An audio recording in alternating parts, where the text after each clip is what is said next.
السلام علیکم ناظرین، آپ دیکھ رہے ہیں میٹرو 7 ٹی وی نیوز۔ خبر شامل کرتے ہیں۔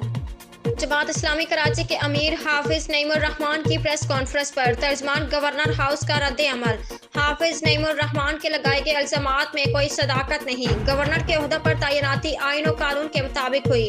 گورنر سندھ حافظ نعیم الرحمان کو اچھا دوست سمجھتے ہیں۔ حافظ نعیم الرحمان رات میں گورنر سندھ سے گرم جوشی سے ملے، رات کو خوشگوار انداز میں ملے، دن میں بدل گئے۔ ان کو اگر شکایات تھی تو بطور دوست گورنر سندھ کو بتانا چاہیے تھا۔ حافظ نعیم صاحبہ خوبی جانتے ہیں کہ لوگوں کو باہم جوڑنا ثواب کا کام ہے۔ گورنر سندھ شہر قائد کی روشنیوں کی بحالی کے لیے تمام سٹیک ہولڈرز سے رابطہ کر رہے ہیں۔ اسی مقصد سے وہ جماعت اسلامی کے دفتر بھی گئے تھے۔ ترجمان گورنر ہاؤس۔ عمدہ میں پکائیں اور جی بھر کے کھائیں۔